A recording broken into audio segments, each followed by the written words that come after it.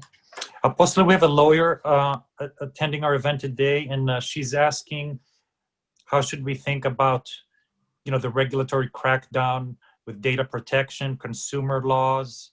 Everybody's reading about, Amazon and other the big global platforms that are facing a lot of regulatory scrutiny. Is there any impact or opportunity out of this for your space? Well, it's a tricky question. Yeah. The answer is, okay, let us first build something as big as Amazon or Google or Facebook, and then we can worry about that.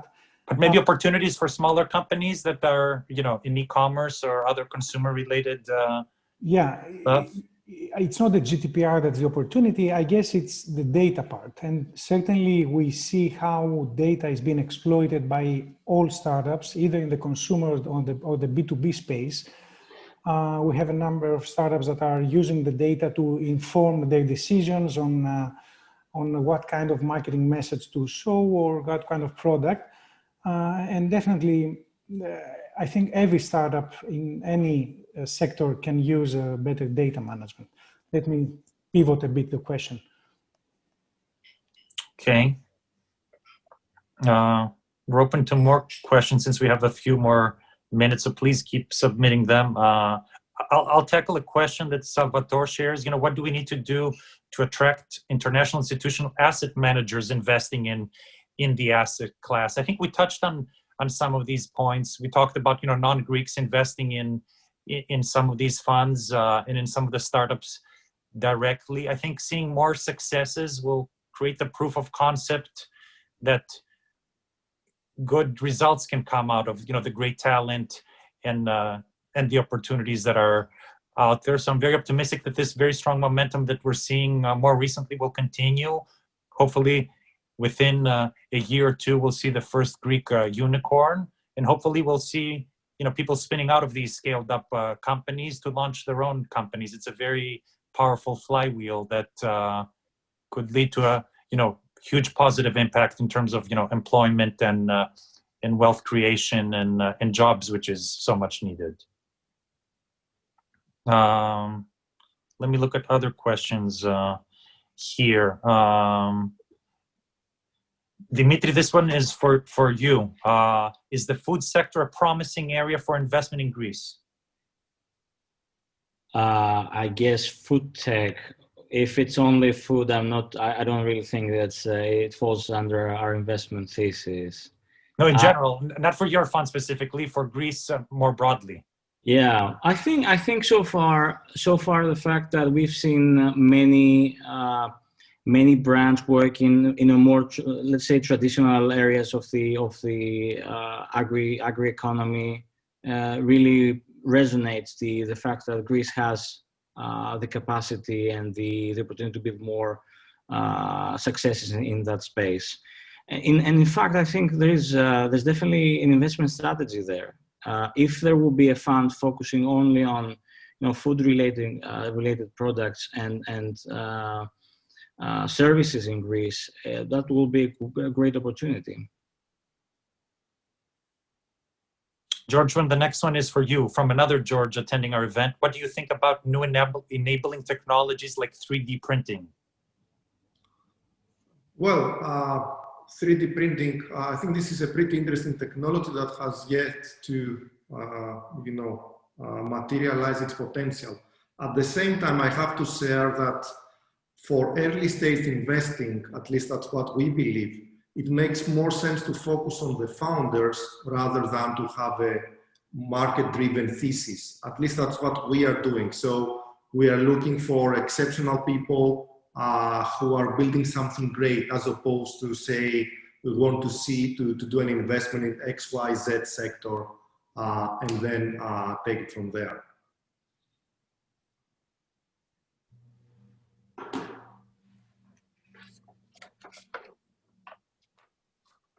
Alexandra, one other question that came through is how will the new angel co-investment fund will be successful in generating good pipeline for the Greek VCs? Any thoughts on that? Sure. So I guess the angel co-investment would focus on pre-seed investments. This is an area that has been growing and we have been investing in that area as well. So this can be a great complement to this area, and it could also encourage actually angel investors here, and also bringing an angel investor from abroad. So it could certainly contribute to this virtuous cycle that you mentioned before, Dean, of growing the ecosystem. We certainly need that. Okay, and one last question. Gerasimos is asking, how do we empower large corporations to establish remote offices in Greece? Marco, any thought on that, since you already touched on that? Yeah, look, I mean, there's been a huge sort of overhaul in terms of legislation from the Greek government in the past year to enable sort of companies that are interested in either setting a physical presence or a virtual presence in Greece to do it quite painlessly. I think now we are on par, if not better, than many other Western countries on that front. I know a lot of people have the perception that we're way behind, but in fact, the past year and a half, we've seen leaps in that respect. And another thing, that you should be aware of is the tax incentives these days for expats to come back are fantastic. So I know quite a few founders, friends of mine, Greeks who've been living abroad for quite a while and expecting an exit in their business in the next few years. And they have come back because there is a non-domiciled resident status now in Greece that allows you to actually have minimal taxation on your exit on a flat yearly fee. And also, there's recently been a law that people who do come back and work in Greece and have the requisite skills, which in our case are definitely there in technology, can have like a slashing of almost half of their taxes. So, you know, if anyone wants to know more about these things, just reach out to us, the VCs, or reach out to Endeavor, or I'm sure you can reach out to Marina and MIT Enterprise Forum. We're very happy to give you all this information, but there's a lot of goodies out there that have come into play over the last year, and more coming, in fact. Good. Thank you, Marco. Thank you, all of you, for joining us today. You know, we're thrilled that we had such an amazing turnout. We're thrilled that we had, you know, 6 prominent Greek VCs. We know that there are many more out there. Unfortunately, we couldn't squeeze everybody into our Zoom webinar today, but we'd love to bring more in future events. But again, thanks to all of the panelists, thanks to all of the participants today. And we hope that you can join us again on February 11th during the next event of the Hellenic Innovation Network. The topic of our next event will be focused on how biotechnology is conquering COVID. And our guest speaker is George Skangos, the CEO and founder of 𝒊𝒏𝒄, which is one of the companies in the forefront of battling COVID. So I hope all of you can join us on February 11th. And thank you so much for joining us today. And hopefully you can reach out to each of our 6 participants to explore potential deals, help them with funding, help them with deal flow, help them with talent. I think the objective of this group is try to create more linkages across geographies and across time zones so we can all benefit. Thank you so much. Be safe. Take care. Thank you, Dean. Thank you. Everyone. Thank you. all. Happy New Year. Thank you.